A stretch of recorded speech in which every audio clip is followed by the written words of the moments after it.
खुद अपनी जब हंसाई कर रहा है।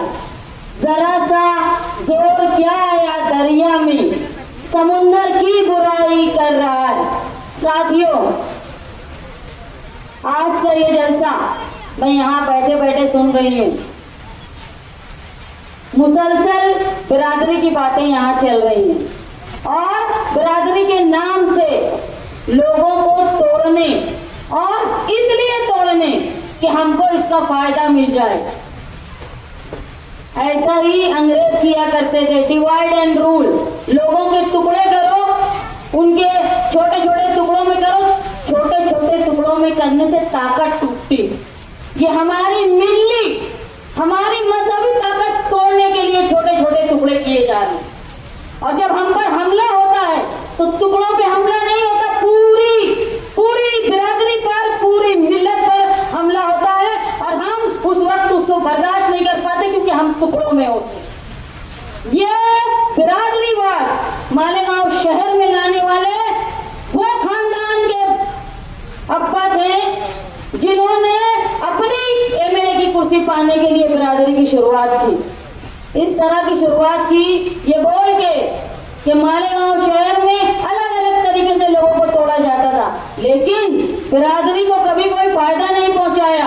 1999 से मैं सुन रही हूँ कि प्लास्टिक चुनने औरतें जाती हैं, उनको ये बंद होना चाहिए, लेकिन आज तक वही काम कर रहे हैं।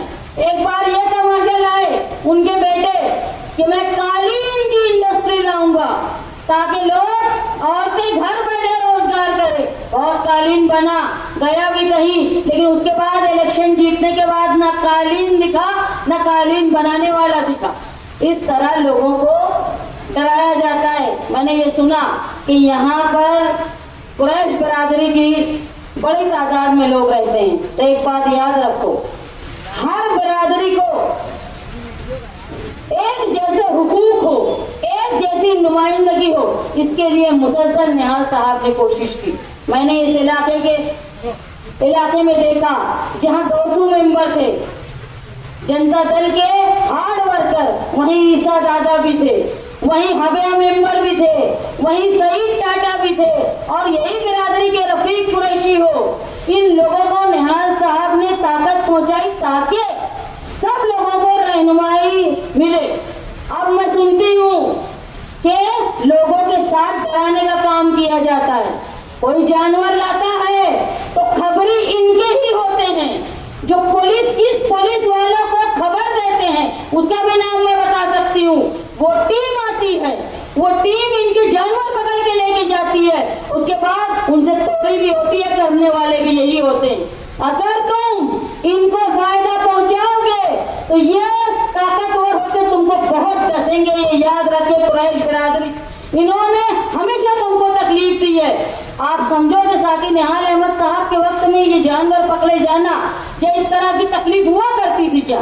आज बड़े बड़े लोग बैठ के फैसला कर ले रहे हैं, लेकिन मैंने देखा है जिनके जानवर पकड़े जाते हैं, जिनके ऊपर केस होता है, उनके घर औरत के जेवर बिकते हैं और वो बेचारे परेशान रहते हैं। इसलिए इन लोगों की बातों में मत आओ, इनको ताकत मत पहुंचाओ।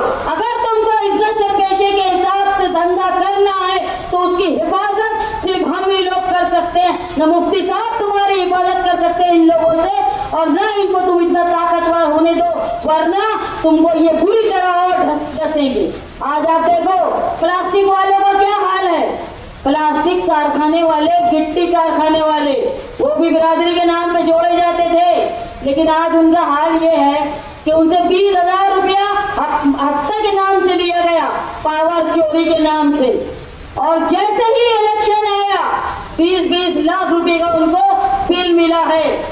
और ये बिल मिलने के बाद इतना परेशान है वो लोग कि एक कलीम राकेन वाला तकरीबन 1 महीने से जेल में है, क्योंकि उसको 10 लाख रुपए भरने पड़ेंगे, उसके बाद वो छूटेगा। तो ये जहां कुरैश बिरादरी को फंसा के मजबूर करेंगे, उसी तरह जिस तरह प्लास्टिक कारखाने वालों को आज 20-20 लाख रुपए का जुर्माना, लोग जेल में परेशान हैं, और वो प्लास्टिक चुनने वाली औरतें आज भी वही काम कर रही हैं। तो बिरादरी के नाम से अगर तुम्हारे टुकड़े हो होंगे तो यकीन जानो तुम कम ताकतवर होंगे और ऐसे गुंडे लोग तुम्हारे सर पर बैठे रहेंगे। आज जरूरत यह है कि हमको मुस्तकबिल का सोचना। अगर तुम ये समझते हो हम ही एक ऐसे लोग हैं जो तुमको कानूनी तौर पे कोंडवाड़ा बना कर देंगे, जो जहां तुम तुम्हारे जानवर हिफाजत से रख सको, जहां तुमको पुलिस आकर परेशान न करे, हम ही वो लोग हैं जो तुमको लाइसेंस बना कर दे देंगे, जो 1 नंबर में तुम अपने जानवर काट सको। हम ही वो लोग हैं जो बन पड़ी बड़ी मार्केट है ना, उसको देने वाले भी साथी निहाल अहमद साहब थे, जो सर्वे नंबर 100 में जाके स्लॉटर हाउस बना। ये यहाँ इसलिए खाली किया गया था कि इज्जत से जो लोग छोटे छोटे पर जो छोटे छोटे 4 चाक की गाड़ी पे बेचते हैं कुरैशी लोग अपना माल, वो वहां दुकान लगाकर इज्जत से कारोबार करे। लेकिन ये भी जानते हैं कुरैशी लोग कि कौन वो बनने नहीं दे रहा है, वो ठेका किसने लिया है। थोड़े अक्ल से सोचो, ब्लैकमेलिंग का शिकार मत हो। अगर तुम ब्लैकमेलिंग का शिकार होंगे तो ये समझ लो ये ताकतवर होकर तुमको और तकलीफ देंगे। आज मालेगांव के लिए मुस्तकबिल तो सोचने की बात है। आज यहाँ औरतें जो बेरोजगार हैं, मामूली कीमत पर मामूली पैसे पे काम करती हैं, मैं उन लोगों से ये वादा करने आई हूँ, जहाँ तक मेरी आवाज मेरी माँ बहनों तक पहुँच रही है, तुमको घर बैठे रोजगार मिले, इसके लिए मैं कोशिश करूंगी। तुम्हारे बच्चे जुराइम का शिकार ना हो, तुम्हारे बच्चे नशे का शिकार ना हो, इसके लिए स्कूल का इंतजाम 1ली से 10वीं तक का ये मैं करूंगी, आपसे ये वादा करती हूँ। एक बात समझ लो, अगर तुम टुकड़ों में बटे तो तुम्हारे टुकड़े हो जाएंगे। तुम्हारा काम है कि तुम इत्तेहाद हो और मुस्तकबिल की तरफ सोचो।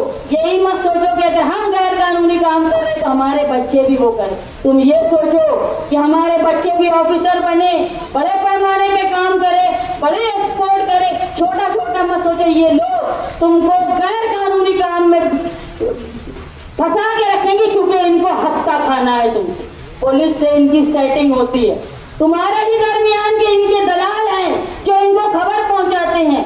जरूरी ये है कि तुम रोजगार के लिए सोचो। जरूरी ये है कि मालेगांव शहर में कोई ऐसी इंडस्ट्री आ जाए जहाँ पे तुम्हारे यहाँ के लोग जो बेरोजगार हैं, तालीम याफ्ता हैं लेकिन बेरोजगार हैं, जो मजदूर हैं लेकिन उनके लिए रोजगार नहीं है, उसके लिए मालेगांव शहर में कोई ऐसा प्रोजेक्ट आए जहाँ तुम रोजगार हासिल कर पाओ। मेरी माए बहनें जो घरों में बैठ के सुन रही हैं, उनको मैं बता दूं कि आज तुम पीले कार्ड के लिए परेशान रहती हो। पीला कार्ड तुमको कोई मेरे बनाकर नहीं दे पाता। जो काम किया था साथी निहाल अहमद साहब ने 42,000 पीले कार्ड बनाने के, उसके बाद किसी की ताकत नहीं हुई जो बना कर दिया। उल्टा केसरी कार्ड पे तुम्हारा अनाज बंद हो गया।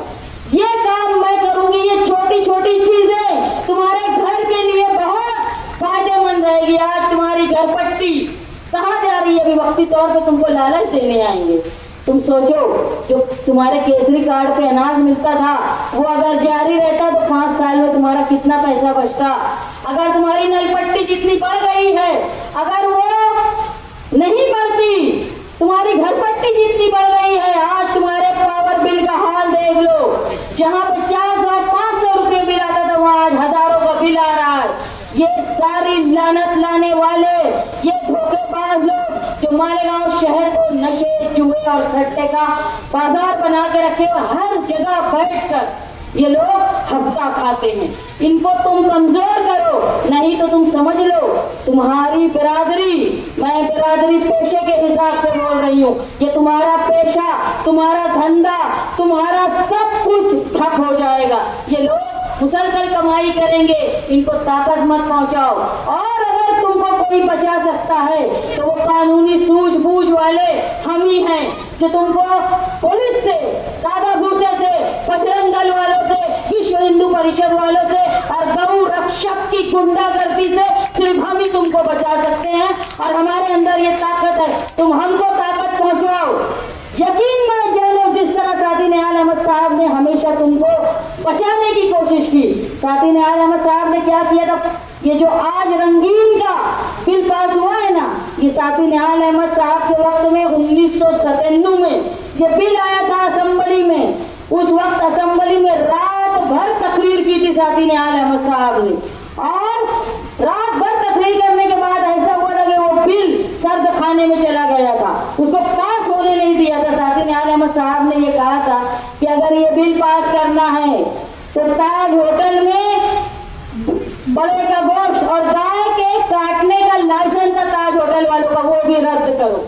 ये साहब ने कहा था, क्योंकि अंग्रेज आते हैं, उनकी मरहूम ग़िज़ा वही थी। निहाल साहब ने ये कहा था तुम्हारे बाजू वाली स्टेट है गोवा, वहां भी फिर ये बंद करो। ये मुस्तकिल तकरीर करके साथी निहाल अहमद साहब ने तुम्हारा रोजगार बचाने की कोशिश की थी। आज उनकी बेटी, मैं आप लोगों से ये वादा कर रही हूँ, बरादरी के नाम पर टुकड़ा होने के बजाय मुत्तहिद हो जाओ अपने शहर के मुस्तकबिल के लिए, तुम्हारे व्यापार के लिए। आज प्लास्टिक वाले परेशान है, ब्लैकमेल होते रहे, इसलिए वो ये हाल में है। अगर वो हमारे पास आते ना तो आज ये 20-20 लाख रुपए का जो उनको चूना लगाया गया है वो आज नहीं लगा होता, आज वो ब्लैकमेल नहीं होते, उनके जो साथी जेल में है वो जेल में नहीं होते। जब जब बकरीद का मौसम आता है तुम हादसे का शिकार होते हो। इससे बचने के लिए ऐसी ताकत के साथ रहो जो तुम्हारे खिलाफ उठने वाली ताकत को कुचल सके, वो सिर्फ हम है। आपसे मैं ये वादा करती हूँ कि आपके रोजगार की बका के लिए, आपके घरों की बका के लिए, आपके बच्चों के बेहतर मुस्तकबिल और तालीम के लिए, आपके सेहत और सफाई के लिए जो महकमा, जो हॉस्पिटल हमारा बेकार हो गया, उसको दोबारा जिंदा करने के लिए। और दुख की बात यह है, मैं जिस इलाके में खड़ी हूँ ये इस्लामपुरे से लगा हुआ इलाका है। वहाँ की मशहूर शख्सियत हारून अंसारी साहब, उनके नाम से हॉस्पिटल बना और हॉस्पिटल बनने के बाद आज इतनी शिकायत है। मैं ये मानती हूँ हारून अंसारी साहब साथी निहाल अहमद साहब के उस्ताद थे, उनके लीडर थे। ये लोगों ने एक घटिया हॉस्पिटल उनके नाम पर बना के उनके नाम की तस्लीर की है, उनके नाम की बेहुरमती की है। अगर सही अकीदत उनको देना था तो बेहतर हॉस्पिटल पूरी फैसिलिटी के साथ बनाया जाता। आज मैं आपसे वादा करती हूँ कि आपके लिए बेहतर हॉस्पिटल, आपके लिए रोजगार, आपका तहफ़्फ़ुज़ और कुरैश बिरादरी, आपका तहफ़्फ़ुज़ मेरी जिम्मेदारी होगी। किसी के बोलने पे, किसी के ब्लैकमेल करने से तुम डरो मत, तुम मेरा साथ दो। मैं तुम्हारे कानूनी जानवर आने में, तुम्हारी दुकानें चलने में, तकलीफ के वक्त तुम्हारे हिफाजत से तुम्हारा पेशा चले, इसकी गारंटी लेती हूँ। और ये गारंटी निहाल अहमद की बेटी की गारंटी है, शान की गारंटी है, याद रखो। जब जब ये नालायक लोग कुरैश बिरादरी के धंधे पे नजर डालते हैं और वहां तोड़ी करते हैं तो मजबूरन इनके गोश्त की कीमत बढ़ जाती है। और जब गोश्त की कीमत बढ़ती है तो पूरा शहर परेशान रहता है, हर बिरादरी परेशान रहती है। तो ये कुरैश बिरादरी को जो ब्लैकमेलिंग करते हैं, इससे पूरे शहर की हर बिरादरी, हर फर्द इससे मुतासिर होता है, परेशान होता है। अगर सुकून से कुरैश बिरादरी धंधा करेगी, उनको ब्लैकमेलिंग, भत्ते देना, ये सब नहीं होगा तो तुम्हारे गोश्त के दाम इतनी तादाद में बढ़ेंगे नहीं और पूरा शहर आराम से गोश्त खाएगा और कीमत भी मुनासिब होगी। ये समझ लो पूरे शहर के लोगों कि ये नालायक लोग जो अपनी हफ्ता वसूली के लिए एक बिरादरी को परेशान करता है, लेकिन वो तकलीफ हर फर्द की प्लेट तक आती है। ये याद रखो, इसको समझो।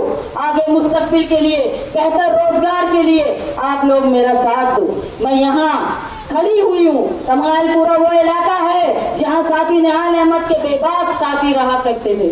मैं ये इलाके में ईसा दादा के पास हमेशा आती थी।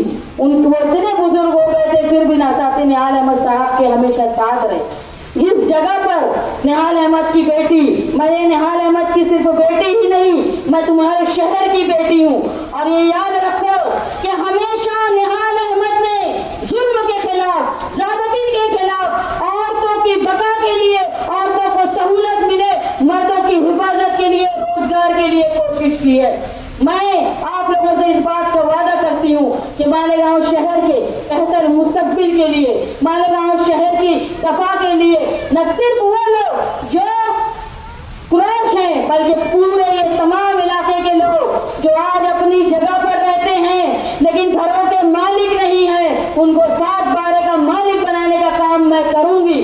और यही नहीं, जो लोग किराए के घरों में रहते हैं उनके लिए हाय पर्चे से जगह मुख्तस करके उनको अपने घर का मालिक बनाऊंगी। ये है इलेक्शन, ये है इलेक्शन। मुद्दों पर इलेक्शन होता है, इसकी तलवार, उसकी बंदूक, उसकी ये इलेक्शन नहीं है। जो लोग बिरादरी के नाम पे, गुंडागर्दी के नाम पे तुमको धोखा दे रहे हैं, कोई मजहब के नाम पे, वो तुम्हारी कौम के दुश्मन है। बात मुद्दों पे होनी चाहिए और मैं मुद्दों पे बात कर रही हूँ। आपसे इस बात का वादा कर रही हूँ कि आने वाले वक्त में आप मेरा साथ दो और मैं आपसे ये वादा करती हूँ, निहाली वादा, कि तुमने मुझसे जो हक मुझको दोगे इंशाअल्लाह मैं उस हक पर आप लोगों की उम्मीद से ज्यादा पूरा करने की कोशिश करूंगी। आप लोग मेरा साथ दें। जो इलेक्शन 20 तारीख को हो रहा है उसमें मेरी निशानी साइकिल है, वो साइकिल जो साथी निहाल अहमद साहब चलाया करते थे। मेरी माएँ बहनें जो घरों में मेरी बातें सुन रही है, मैं आपसे वादा कर रही हूँ, आपका तहफ़्फ़ुज़, वो जो नशे का कारोबार करने वाले लोग हैं जिनकी वजह से आज बहन बेटी का बाहर निकलना मुश्किल हो गया है, उसको खत्म करा के आप लोग हिफाजत से घरों के बाहर निकले, इसकी गारंटी मेरी होगी। आपके तहफ़्फ़ुज़, आपकी तालीम, मालेगांव शहर का मुस्तक़बिल और पुलिस की दादागिरी के खिलाफ मैं आपके लिए लड़ती रहूंगी, ये वादा करती हूँ। मेरा निशान साइकिल और वो 6 नंबर बटन जिसको दबा के तुम ये गुनहगार और ब्लैक मेलर जितने हैं उनके छक्के छुड़ा दोगे, ये मुझे यकीन है। याद रखो, मैं निहाल अहमद की बेटी आपको वादा कर रही हूँ, किसी से डरने की जरूरत नहीं है। एक बात तय कर लो कि कुछ भी हो जाए, जिनको तुमने 10 साल आजमा लिया, जिनको तुमने 15 साल आजमा लिया, अब उनको आजमाना नहीं है, अब मुझे आजमाओ। मैं आपके तहफ़्फ़ुज़ का एहसास रखूंगी, यकीन दिलाती हूँ। आप लोग मेरी बात सुने और मैं ये उम्मीद करती हूँ कि 20 तारीख के दिन आप लोग अपनी ताकत पर, अपने ईमान पर, अपने ज़मीर की आवाज़ पर लब्बैक कहते हुए साइकिल निशान पर वोट देकर मुझे बड़ी कामयाबी दिलाएंगे, इस बात का मुझे यकीन है।